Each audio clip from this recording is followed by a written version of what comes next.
வணக்கம் TNPSC buddies group 4க்கு எல்லாரும் prepare பண்ண ஆரம்பிச்சிருப்பீங்க. அதுக்கான ஃபேக்ட்ஸ் தான் நம்ம வீடியோஸில் பார்க்க போகிறோம்.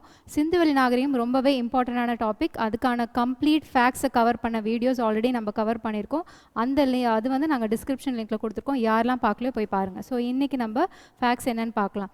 சிந்துவெளி நாகரிக மக்களை பொறுத்த வரைக்கும் அவங்க எந்த மாதிரியான ஆடைகள், அணிகலன்கள், என்ன தொழில் பண்ணாங்க, என்ன மாதிரி போர்க்கருவிகள் யூஸ் பண்ணாங்க, அந்த டீட்டெயில்ஸ் எல்லாம் ஃபேக்ட்ஸ் எல்லாம் வந்து நம்ம இன்றைக்கி பார்க்கலாம். ஸோ இந்த நாகரிக மக்கள் பொறுத்த வரைக்கும் அவங்களோட ஆடைகள், அணிகலன்கள் தான் வந்து அவங்க ஒரு ஸ்டேட்டஸாக பார்க்குறாங்க. ஸோ ஆடைகள் என்னென்ன யூஸ் பண்ணாங்க அப்படின்னா மெயினாக 2 விஷயம் நம்ம ஞாபகம் வச்சுக்கணும். காட்டன், சில்க், பருத்தி.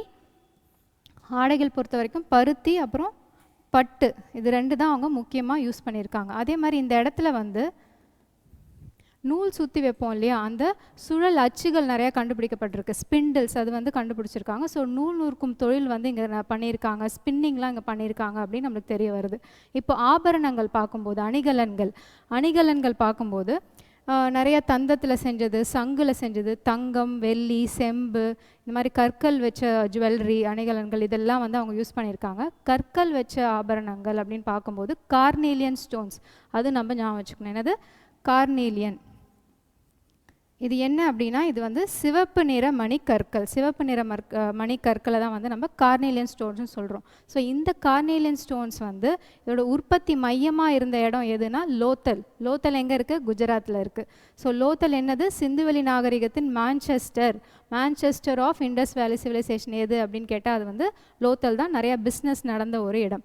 அடுத்து செம்பில் வந்து நிறையா யூஸ் பண்ணுறாங்கன்னு சொல்கிறோம் இல்லையா.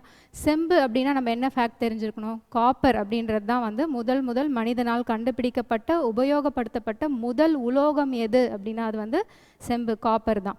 அடுத்தது வந்து இப்போது நம்ம இந்த காலத்தை என்னன்னு சொல்கிறோம்? வெங்கல காலம், பிரான்ஸ் ஏஜ்னு சொல்கிறோம். பிரான்ஸுன்றது என்னது?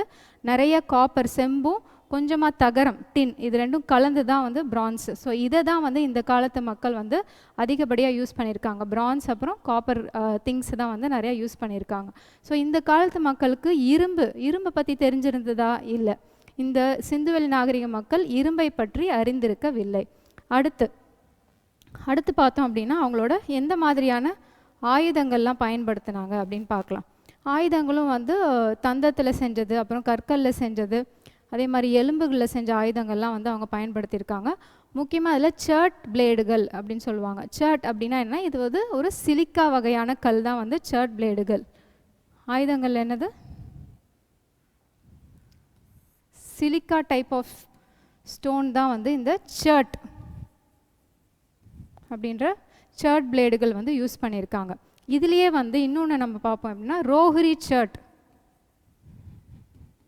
இது என்ன? ரோஹிரி அப்படின்றது வந்து பாகிஸ்தானில் இருக்கிற ஒரு இடம். இங்கே வந்து செடிமெண்ட்ரி ராக்ஸ், அதாவது படிவுப்பாறை சொல்லுவாங்க இல்லையா, அதை மூலப்பொருளாக வந்து கொண்டு செஞ்சது தான் வந்து இந்த சர்ட் அப்படின்ற வகை. ஸோ இதில் தான் வந்து சர்ட் பிளேடுகள், அப்புறம் நிறைய கருவிகள், டூல்ஸ் எல்லாம் செஞ்சு அவங்க ஆயுதங்களாக பயன்படுத்தியிருக்காங்க. சரி, ஆயுதம் பயன்படுத்தினாங்க, போர்கள்லாம் இருந்ததா அப்படின்னா இல்லை. ஒரு சில ஆயுதங்கள் தான், வெப்பன்ஸ் தான் நம்மளுக்கு வந்து கிடைக்கப்பட்டிருக்கு. அதே மாதிரி ஒரு பெரிய ஆர்மி இருந்ததுக்கான சான்றுகள் நம்மளுக்கு இல்லை. ஸோ அதனால் இவங்க வந்து ரொம்ப நிம்மதியான பீஸ்ஃபுல்லான லைஃப்பை தான் வாழ விரும்பியிருக்காங்க அப்படின்னு நம்மளுக்கு தெரிய வருது. அடுத்து பார்த்தோம் அப்படின்னா அவங்களோட தொழில் எப்படிலாம், அரசியல் எப்படி இருந்தது அப்படின்னு பார்க்கலாம். அரசியல் பொறுத்த வரைக்கும் இந்த மாதிரியான ஒரு அரசாட்சி முறை, இந்த மாதிரி ராஜாக்கள் இருந்தாங்க அப்படின்னு எந்த சான்றுகளும் இல்லை.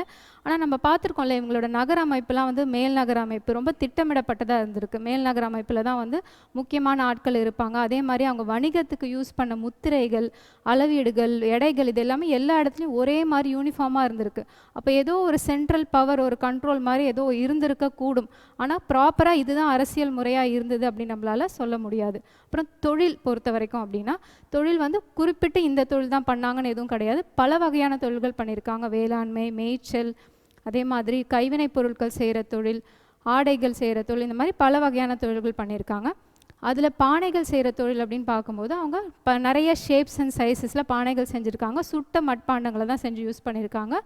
ரெட் கலர் ஜார்ஸில் வந்து கருப்பு வண்ணங்கள் ஓவியங்கள் தீட்டிய பானைகள் வந்து இவங்க குறிப்பாக யூஸ் பண்ணியிருக்காங்க அப்படின்னு நம்ம ஒரு ஃபேக்ட் தெரிஞ்சுக்கணும். அது இல்லாமல் வேளாண்மைன்னு பார்க்கும்போது என்னது?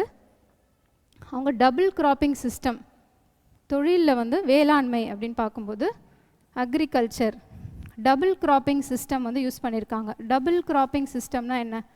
இரட்டை பயிரிடுதல். அதாவது ஒரே இடத்துல ஒரே ஏரியாவில் ஒன்றுக்கும் மேற்பட்ட பயிர் வகைகளை வந்து விளைவிச்சு சாகுபடி செய்யுது. அதுதான் இரட்டை பயிரிடுதல் முறை, டபுள் கிராப்பிங் சிஸ்டம். அதே மாதிரி நெக்ஸ்ட் ஃபேக்ட் என்ன, அவங்க இந்த நிலத்தை உழுவுறதுக்கு வந்து ப்ளவ், அதாவது கலப்பை யூஸ் பண்ணியிருக்காங்க அப்படின்னு சொல்லப்படுது. அதே மாதிரி இவங்க இந்த வேளாண்மை பண்ணும்போது என்னென்னலாம் பண்ணியிருக்காங்க, கோதுமை, பார்லி இதெல்லாம் வந்து யூஸ் பண்ணியிருக்காங்க. அதே இன்னொரு ஃபேக்ட் நம்ம ஆல்ரெடி பார்த்துருக்கோம், உழப்பட்ட நிலங்கள் எந்த இடத்துல நிறையா பார்க்குறோம், ப்ளவுடு ஃபீல்ட்ஸ் எங்கே நிறையா பார்க்குறோம், காலிபங்கனில் தான் வந்து ப்ளவுடு ஃபீல்ட்ஸ், உழப்பட்ட நிலங்கள் காணப்பட்டிருக்கு நிறையா. அதே மாதிரி இங்கே வந்து சுகர் கேன், இந்த பயிர்கள்லாம் பார்க்கும்போது கரும்பு வந்து இவங்களுக்கு தெரியல, நிறையா பயிரிட்டுருக்காங்க, ஆனால் கரும்பு சுகர் கேன் பற்றி அவங்களுக்கு நாலேஜ் இல்லை. ஸோ அடுத்த தொழில் வளர்ப்பு மிருகங்கள், மேய்ச்சல் தொழில் பண்ணுறாங்க இல்லையா, ஸோ எந்தெந்த மிருகங்கள்லாம் அவங்களுக்கு தெரிஞ்சிருக்கு அப்படின்னு பார்த்தோன்னா செம்மறியாடு, வெள்ளாடு, அதே மாதிரி வந்து யானை தெரிஞ்சிருக்கு அவங்களுக்கு, பன்றி தெரிஞ்சிருக்கு, எருமை தெரிஞ்சிருக்கு, மாடு வகைகள்லாம் தெரிஞ்சிருக்கு. மாடு அப்படின்னு குறிப்பிடும்போது அவங்க ஒன்று முக்கியமாக சொல்கிறாங்க, ஜெபு அப்படின்ற ஒரு பெரிய மாட்டு இனத்தை வந்து அவங்க குறிப்பிடுறாங்க. அது அவங்க வணிகத்துக்காக யூஸ் பண்ண அந்த முத்திரைகளில் கூட இந்த ஜெபு அப்படின்ற இந்த பெரிய மாட்டு இனத்தோட உருவங்கள் நம்மளால் பார்க்க முடியுது. அடுத்து வந்து அவங்க வேறு என்னென்ன தொழில் செஞ்சாங்க, வேளாண்மை செஞ்சாங்க, மேய்ச்சல் செஞ்சாங்க, அதே மாதிரி வணிகம் வந்து செஞ்சுருக்காங்க. கரெக்டாக, வணிகம் வந்து west side Iran, Iraq, Syria, இந்த மெசபடோமியா இந்த சைட்லாம் வணிகம் பண்ணியிருக்காங்க. அப்படி வணிகம் பண்ணும்போது எந்த மாதிரி வணிகம் பண்ணாங்க, அதுக்கான சான்றுகள் என்னென்ன அப்படின்றத நம்ம நெக்ஸ்ட் வீடியோவில் பார்க்கலாம். இல்லை, நான் இப்போ சொன்ன எல்லா முக்கியமான ஃபேக்ட்ஸையும் மனதில் பதிய வைத்துக் கொள்ளுங்கள். நன்றி.